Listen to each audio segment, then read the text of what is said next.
Hello, students.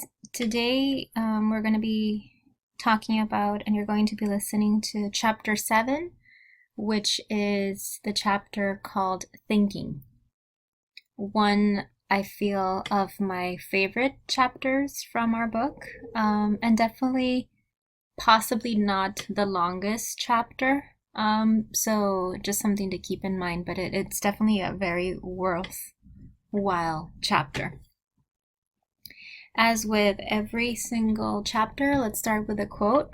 Since we're going to be talking about thinking, which is definitely one of the cornerstones of education, what do you do when you're taking a class? What do you do when you're sitting in class, hearing a lecture, all the readings? You're in college to get an education, and you're in college to think. So this is a quote from Albert Einstein. We spoke about Mr. Einstein on chapter 6, which was our chapter for tests.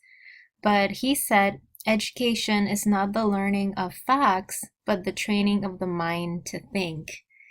And that is definitely something that I want you guys to read, and digest, because one of the criticisms in education in America is that we teach our pupils, our students, facts, and we give them a lot of information.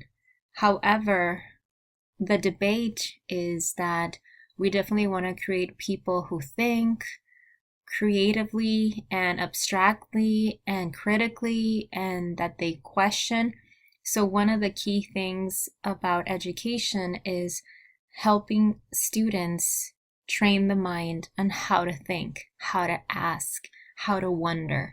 Something to keep in mind for future classes. Not all of your professors are going to have that same pedagogy or that same idea of how to instruct or how to teach, but it's something that I want you to keep with you as you're going through your education at Mesa College or anywhere else where you want to better yourself and you want to grow.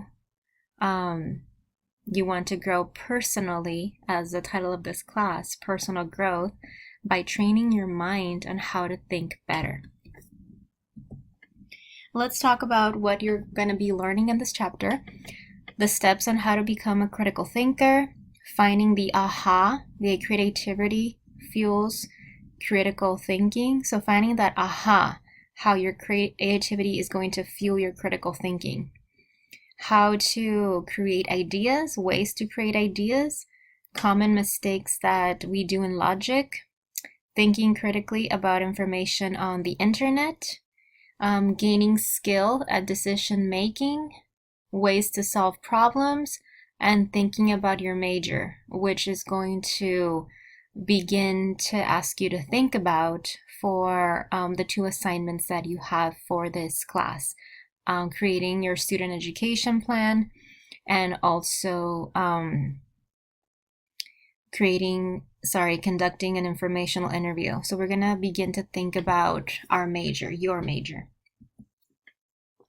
So as with every other chapter, the why, the how, the what, and the what if, the why of thinking. So the ability to think creatively and critically helps you succeed in any course. Thinking creatively and critically will help you in any course that you take. The how, again, skim this chapter for 3 techniques that you'd like to try this week or this semester. The what if I could solve problems more creatively and make decisions with more confidence. I feel that that's something that we all would like to do in our lives. Maybe some of you do it more effectively than some of us. But the what if I could solve problems more creatively and make decisions with more confidence, I know that's something that I could be improving on. So we're going to be learning the power process, embracing the new, something that I want you to learn and read at the beginning of your chapter, embracing the new. 15 common mistakes in logic, 4 ways to solve problems, and service learning, among other things on the chapter. Let's begin to talk about critical thinking. Okay, so here are some questions for you to think about. Do problems serve a purpose? What are examples of some problems that are worthy of your time and your energy? What is critical thinking? In a given day, we are bombarded with information. Our parents tell us what is best for us. Teachers tell us what we should learn. TV commercials tell us what we should buy. Advertisements tell us what we should want. How do we decide what is best for us? Well, we think critically. We make choices with eyes wide open. Critical thinking, though, is a learned skill. This is one reason why you study so many subjects in higher education. You take on math and science and history, psychology, literature, etc. You take on a broad base of courses that help you develop as a thinker. You see how different people have different viewpoints. You challenge what you know. You see how other people live. You see how other people might resolve conflict in a different way, and how you see how they might accept beliefs that you do not.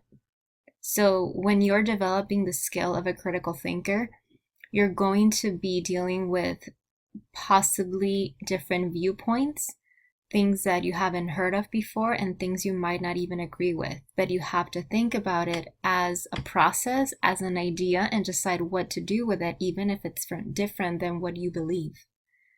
Critical thinkers and critical thinking, if we become critical thinkers, we're going to be freed from self-deception. You have the right to question everything that you see, hear, and read. In psychology, we have a term called cognitive dissonance, and this is a term for when you feel tension when you encounter a fact that contradicts your deeply held beliefs, whether they are political, whether they are religious, or whether they are scientific.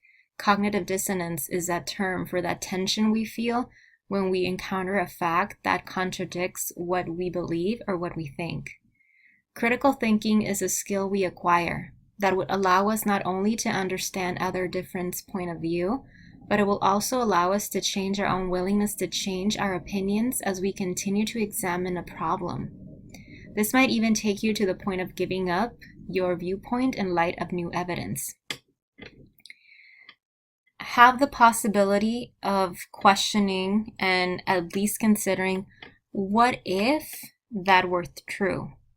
So if there's something that you hear in any lecture, in any class you take in college that is different than what you know, one of the ways to develop as a critical thinker is to at least consider the question of, what if that were true?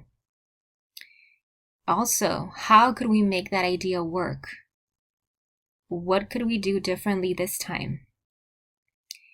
If you're open to unfamiliar ideas and experiences, you are on your way to becoming a critical thinker.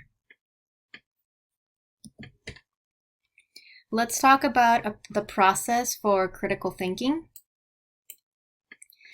So thinking is the path to intellectual adventure. There are dozens of possible approaches to thinking well. The process boils down to asking and answering questions. One quality of a master's student, which is the title of our book, is the ability to ask questions that lead to deeper thinking. Becoming a critical thinker means asking a wide range of questions.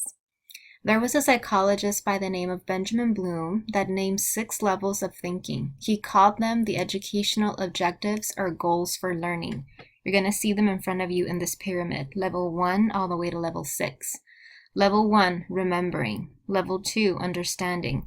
Level 3, applying. Level 4, analyzing. Level 5, evaluating. And level 6, creating. Let's talk about these levels. Level 1, remembering. At this level, the key question is, can I recall the key terms, facts, or events? To prompt this type of learning, a professor might ask you, list the 9 steps of muscle reading. State the primary features of a mind map, etc. Things that are very basic, things that you need to remember. To study for level 1 questions on a test, you could create flashcards and review key ideas and definitions. So just idea in the front, definition on the back of a flashcard. And although remembering is important, this is relatively low level of learning. No critical thinking is involved. You simply recall something that you have been taught in the past. Level 2, this is understanding. The main question here is, can I explain this idea in my own words? Often this means giving examples of an idea based on your own experience. An instructor might ask, explain the main point of, summarize the steps involved in creating a concept map, etc. Level 2 questions allow you to discuss, estimate, and restate to truly comprehend an idea. So right now, just between level 1 and 2, I'm hoping that you're seeing the differences on how critical thinking is evolving. Let's go to level 3, applying. The question asked here is, can I use this idea to produce a desired result? This might involve completing a task, meeting a goal, making a choice, solving a problem. Examples would be, write an effective goal statement, choose a mnemonic to remember the names of the Great Lakes, etc. Level 3 questions allow you to apply, to solve, to construct, to plan, to predict, and produce. So now you're applying what you remember and what you already understood. Level 4 is analyzing. Questions boil down to, can I divide this idea into parts or steps? Example of questions are, divide the steps of muscle reading into 3 major phases, or organize the 20 memory techniques into different categories, etc. The key words for level 4 are classifying, separating, distinguishing, and outlining. Notice how you're remembering what you learned. You also now understand what you learned. You have applied it. Now you want to analyze it and take it further. How can you make your own spin on it? Level 5 is evaluating. This level means asking, can I rate the truth, usefulness, or quality of this idea and give reasons for my rating? At this level, you can do the following. Recommend a method for taking lecture notes when an instructor talks fast, etc. This level involves genuine critical thinking. You can agree with an idea, disagree with it, or deny it until you learn more. The keywords for level 5 are critiquing, defending, and commenting. At the top of the pyramid is level 6, creating. To think at this level, you would ask yourself, can I invent something new based on this idea? You might do the following. Invent your own format for taking notes. Once your instructor has told you a skill on level 1 on taking notes, once you've understood taking notes process, once you've applied it and see it by trial and error, once you've analyzed it and thought about it, and once you've evaluated whether it worked or not for you, now you're creating your own thing. Now you're putting your material in your own words. Now you're creating your own PowerPoints. At level 6, you are above agreeing or disagreeing. You are an original contributor of your own, and you're thinking for yourself. So these are the steps for becoming a critical thinker by Benjamin Bloom, and they're called the 6 levels of thinking. Let's talk about gaining skills as a critical thinker. Critical and creative thinkers are people who think that it's exciting. So critical and creative thinking are exciting things. Your major decisions in life, from choosing a major to choosing a spouse, depend on your critical skills and creative thinking. Before you date someone, you might be thinking about, is this person worthy to be my partner? Can I see long-term with this person? You're thinking creatively there, even though you're not thinking about it. Let's talk about some skills. So be willing to find various points of view on any issue. There are dozens of viewpoints on one issue. How to reduce crime, how to end world hunger, how to prevent a war, how do we educate our children, and countless other concerns. Politics is one of the biggest areas where you're going to find various viewpoints. In fact, few problems have any single permanent solution. Each generation produces its own answers to critical questions. When talking to another person, be willing to walk away with a new point of view, even if it's not what you thought, even if it's not the one that brought you to the table.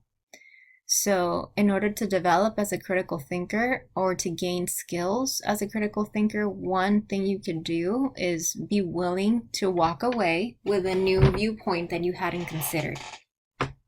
Also, practice tolerance. I can't emphasize this one enough.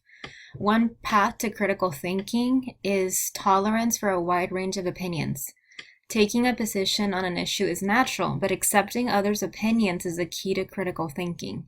You might be a Democrat or you might be a Republican by belief, by trade, by birth, by whatever you want to call it. But accepting another person's point of view, whether they're Democrat or Republican, and they might be different from you, is you gaining skills as a critical thinker. You can say, okay, I haven't thought about that. Let me consider it. The moment you do that, you are building your critical thinking skills. Also, understand before criticizing. Critical thinkers take time to understand a statement of opinion before agreeing or disagreeing with it. You have to listen without judgment. You have to enter another person's world by expressing her viewpoints in your own world, in your own words. So understand before you criticize.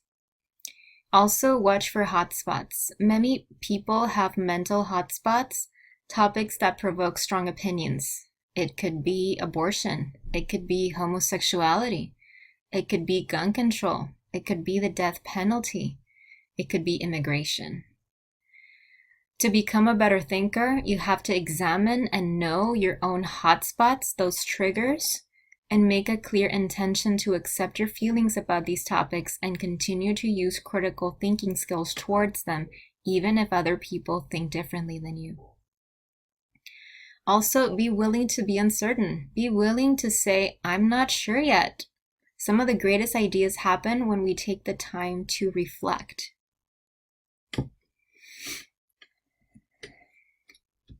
Let's talk about checking for logic. Define terms. So family to one person means maybe mom, dad, and children. Family to another person might mean any individuals who live together in a long-term supporting relationship. Different people define terms differently. Chances are the debate will go nowhere until these two people realize that they're defining the same words in different ways. So be willing to know that some key terms will be defined differently. Look for at least 3 viewpoints. When asking questions, let go of the temptation to settle for just a single answer. Look for another answer. Look for arguments. Arguing does not mean that people need to shout or insult or scream. An adequate argument is just defending your point of view or bringing a different idea to the table. And remember that assumptions have power. With assumptions come criticism, and with assumptions come the idea of something that needs to be done a certain way. Get rid of assumptions and make sure that you understand different arguments and you're willing to listen and hear to others' different arguments. Let's talk about 15 common mistakes in logic that are traps that block students from thinking critically. Let's talk about some of these common mistakes in logic. I am referring to pages 216, 217, and 218 from your 15th edition. Let's talk about one of these. Let's see how many we cover. The rest you can read in your actual book chapter. Jumping to conclusions, one of the mistakes in logic. Jumping to conclusions is the only exercise that some lazy thinkers get. This fallacy involves drawing conclusions without sufficient evidence. One of the things we do is we just jump to conclusions without hearing out the other side. Jumping to conclusions is also called just hasty generalizations. An example that's actually given in your book says, when I went to Mexico for spring break, I felt sick the whole time. Mexican food makes me super sick. Can you see the fallacy in thinking there? Just because the person went to Mexico and felt sick the whole time, they assumed or they jumped to the conclusion that it was Mexican food that makes people sick, not himself, or maybe it was something else. So jumping to conclusions is definitely a common mistake in logic. One of the other ones is attacking the person. The mistake of attacking the person is common at election time. So people who indulge in personal attacks are attempting an intellectual sleight of hand to divert our attention away from the truly relevant issues. I don't want to bring up Hillary Clinton and Donald Trump, but during the most recent presidential debate, there was the attack on the person as opposed to the facts. When you attack the person, you are giving the public different information, and you're diverting from what the actual cause or the actual issues are. So one of the also common mistakes in logic is attacking the person. Another one is appealing to authority. So let's say a professional athlete endorses a brand of breakfast cereal. This is common, right? Or a type of shoe or a type of makeup. A famous musician features a soft drink company's product in a rock video. In each case, the people involved are trying to win your confidence, and with it, obviously, your money, by citing different authorities. So the assumption is usually this: famous people and organizations buy our product, therefore you should buy it too. That's a common mistake in logic. Let's talk about not following the list. I definitely want you all to read the entire chapter, but let me talk about basing arguments on emotion. At times, at least last year during the election time, some politicians ended every campaign speech with a flag waving and slides of his mother eating apple pie. Basing your arguments on emotion is something that wants to capture the audience. If you get past the emotion of something, you can actually uncover the critical thinking process behind it. And this is not just for elections, but something I want you to think about. When we think with emotions or we base arguments on emotions, we're not as effective, we're not thinking critically if we base it on emotions.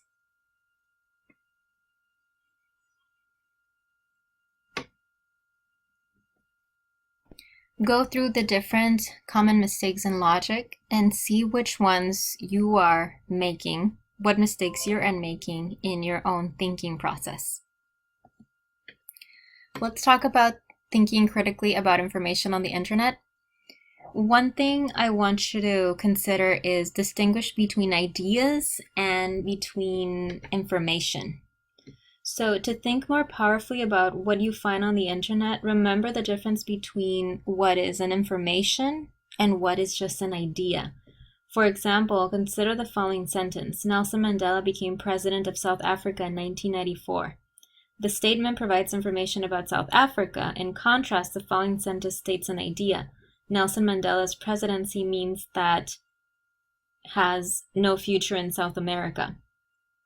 Information refers to facts that can be verified, and ideas are just interpretations or opinions based on facts.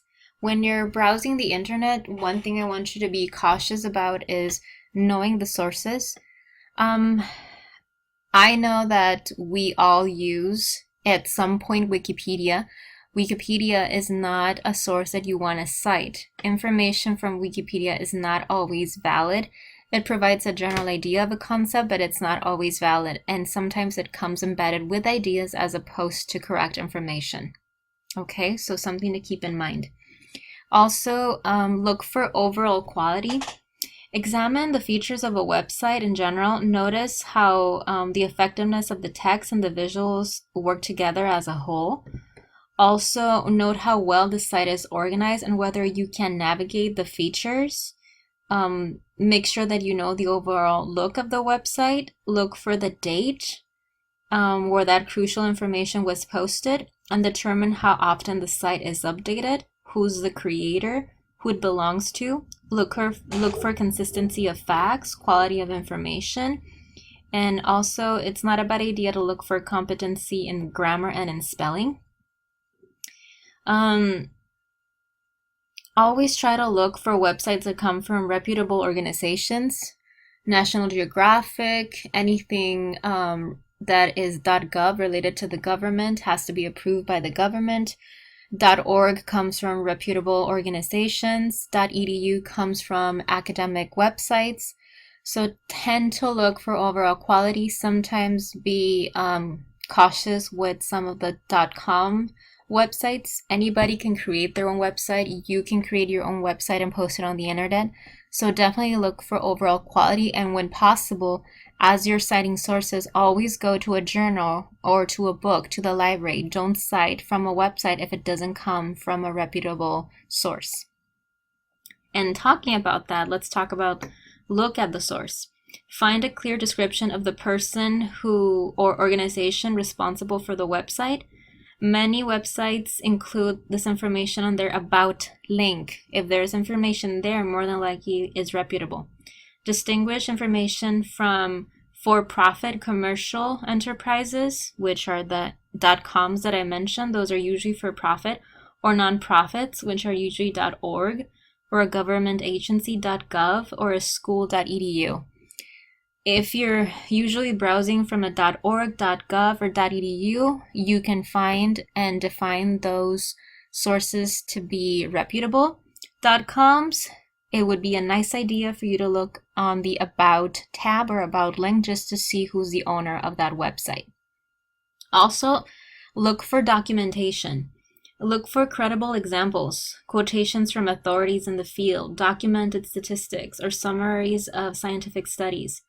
Remember that wikis, which are peer-edited sites such as Wikipedia, which we just mentioned, do not employ editors to screen out errors or scrutinize questionable material before publication. Do not rely on these sites when researching a paper or a presentation. Also be cautious about citing blogs, which are usually not reviewed or peer-reviewed by educational sources for accuracy. When you're citing something for any paper, any essay, make sure you go to a journal. Your libraries, your college libraries are going to have access to journals, and make sure you're citing a book. That would be the best suggestion. In terms of setting an example, in the midst of how the internet is growing, how there's so much information, you can try to be rational, whether you're sending a short email message or building a massive website. Bring your own critical thinkings into play. Maybe you're the one creating a website. Try to make it user-friendly. Try to use good sources. Make sure you cite your sources and educate your fellow students, educate your fellow colleagues or any family members on how to think critically about information that's provided on the internet. Let's talk about 4 ways to solve problems. Let's experiment with the 4 P's: defining the problem, generating possibilities, creating a plan, and performing your plan. I'm going to be reading right now straight from page 222 from your book, if you're in the 15th edition. So 4 ways to solve problems. Think of any problem following the process of the 4 P's: defining the problem, generating possibilities, creating a plan, and performing your plan. Number 1, defining the problem. In order for you to define a problem effectively, understand what the problem is. If there is a mismatch between what you want and what you have, more than likely that's a problem. And problem solving is all about reducing the gap between these 2 factors. Tell the truth about what's present in your life right now without shame and for blame. An example from the book says, I often get sleepy while reading my physics assignments, and after closing the book, I cannot remember what I just read. You need to define that there is a problem with you in your interest in physics. Next, describe in detail what you want. Go for specifics. I want to remain alert as I read about physics. I also want to accurately summarize each chapter I read. There is where you're going to define your problem and what you want to do with it. Let's talk about generating possibilities. Now put your creative juices into play and just think about it. Brainstorm as many possible solutions to the problem as you can. Like brainstorm the heck out of a problem. What can I do? How can I change it? If you haven't decided which summer job to accept, gather information on the differences between salary for both, the benefits for both, working conditions. Let me give you an example that I hear from my students all the time in my counseling office. They come in and they ask me, and this could be something that is applicable to you, so this is a good learning moment. They come in and they tell me, my problem is I want to be done with Mesa College in 2 years. After going through their placements in math and in English, being done with a degree in 2 years is not possible. I explain how prerequisites work, what class you need to do before the other, how many classes you need to take, how many classes you are allowed to take per semester, what is the minimum GPA you need to get in order to get your degree. And this is the path for defining the problem. The student wants to be done in 2 years. Okay, so that's the problem. We explain what the process is in order for that student to realistically be done in 2 years. And the possibilities would be taking summer classes, taking intersession classes, or the possibility of not having a full-time job. So you need to define the problem first and say, my problem is that I want to be done with Mesa College in 2 years. In order to do that, the possibilities might entail taking summer classes, taking intersession classes, and possibly leaving a full-time job. But sometimes with a job comes other things, so the initial problem might need to be stretched and not be 2 years, it might be 3 years. Some of my students might have to move because they're military or military dependent.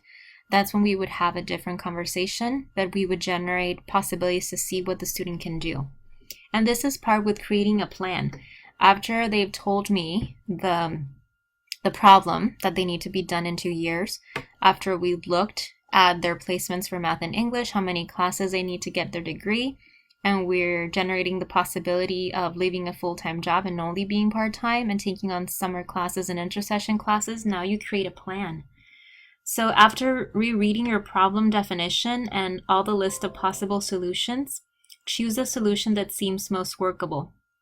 Think about specific actions that will reduce the gap between you that you have and what you want. Visualize the steps that you will take to make the solution a reality. For the student that I am referring to, she needed to be done in 2 years because she was going to move away from the state, from California, with a military husband. And she wanted to be done with her degree so that she could start the following degree after moving to the other state. So one of the plans that she was going to think about was definitely reducing her full-time job status to part-time, but with that would mean less perks, which would mean less going out to eat in restaurants, less buying. If that could be something that she could do for 2 years, that's what she was considering when she was creating her plan. School had to come first. Budgeting had to come first. So that is one of the ways that she was solving her problem. And then you perform your plan. This step gets you off your chair and actually out into the world. Now you actually do what you have planned. Ultimately, your skill in problem solving lies in how well you perform your plan. For her, we said, okay, so begin this fall 17 semester, test it out, take on your 21 units needed with a part-time job, and try to budget and see how it goes. If she's performing her plan and it's not going how she was intending it to go, now we need to redefine the problem, generate new possibilities, and create a secondary plan. So this is something that you will do consistently as you're solving problems. Follow these 4 steps as creatively and as critically as you can, and think about the process critically. And if you need somebody to help you, there's always a good idea of going to your mentor, to a professor, to your counselor, to a friend that's going to help you solve problems and not dwell on the problems. Let's talk about the last slide in this chapter, which is thinking about your major, which is the beginning step on how you are going to create your 2 assignments, your student education plan based on the major you're choosing for Mesa College, and interviewing a professional in the field that actually performs this profession right now. I see this all the time. Many students enter college without a major, undecided, and that's fine. And they also might discover a different major than what they had intended, and that's fine as well. I see students coming into my office and creating an education plan based on one major, and I see them next semester and they've changed their major, and that's fine as well. On page 225 of the 15th edition, you're going to find an entire page on thinking about your major. I often get asked as a counselor, what do you think I should study? Or they tell me, you're the expert, what should I do? That is one of the questions that you definitely don't want to put on others. Nobody knows you but yourself. Nobody can tell you what to study. We can only give suggestions and advice. And we are the experts as counselors on academics and what path to take for certain professions, but we are not the experts on telling you what you should do. We are not mind readers, and you definitely know yourself more. If you're ever at Mesa College at the campus and you go to the Student Services building in the 3rd floor, you're going to find the Career and Transfer Center. It might not be a bad idea to actually take a career assessment if you're undecided. A career assessment is a test, but a friendly test based on questions that you're going to answer yes or no based on likes and dislikes. And at the end, the profile of how you answered is going to give you an idea of what major you should be studying, or at least what you're interested in. So let's think about your major. Let's think about discovering options. So follow the fun. Perhaps you look forward to attending one of the classes that you have in your semester, or you're liking completing assignments in that class. This is a clue to your choice of major. Maybe you're liking personal growth right now. Maybe you're thinking about how you can teach it better. Maybe you want to consider becoming a counselor like myself. Maybe you're taking a psychology class right now and you're liking the subjects. Maybe you should consider studying psychology. Maybe you're taking chemistry right now and you know that you will never be a chemist because you don't enjoy it. That's also discovering that that option is not for you. Think about what you enjoy doing the most with your unscheduled time. Think about what interests are revealed in when you're reading something, when you're watching a particular television show, when you're doing a different type of exercise or activity. What gives you entertainment? What would an ideal day for you like? Do you want to work indoors in an office? Outdoors? Do you want to work with animals? Do you want to work with people? Do you want to just not be bothered by people or with animals? You just want to work in front of a computer. These are ways for you to discover options about your major. One thing that I do hear often from my students is either they know they want to study something that is a family profession, or they are 100% committed on not studying something that's part of a family profession. Something to think about as you're discovering options about your major. Also make a trial choice. Maybe you want to come into a counselor's office and based on a major, make a choice, do a plan for that, and see if that mirrors at least your goals that you have for now. How quickly you're going to transfer, how many classes you need, and in what subject, and if you can transfer locally to a four-year institution or if you want to move away. So make a trial choice. You can always change it. And also, as you're going through those classes, anything that you decided that, hey, I'm going to try that to see if I like it. I'm going to take economics, evaluate it. Maybe at the end you say, that definitely was not for me. at least you tried, right? And choose again. Then you choose another interest. Always ask your counselors, if possible, what classes you can take that would still fulfill general education without you feeling like you're wasting your time. Something to keep in mind. This brings about the last chapter, the last slide for this chapter. Think about your major at this point, since we're talking about chapter 7, thinking, and your assignment for the education plan is going to be due soon. So definitely think about it. You can start thinking about that even if you already know your major. You might want to change it at least for this assignment. I'm not going to be grading if you're going to follow this major or not. It's just an assignment to also help you out in the future to make your own discoveries, to make a trial choice, to evaluate that choice, and to choose again. So just think about it. Something that definitely you need to decide while you're a student at Mesa at some point, and how quickly that's going to mirror your long-term or short-term goals. Okay? I'll see you guys in the next chapter.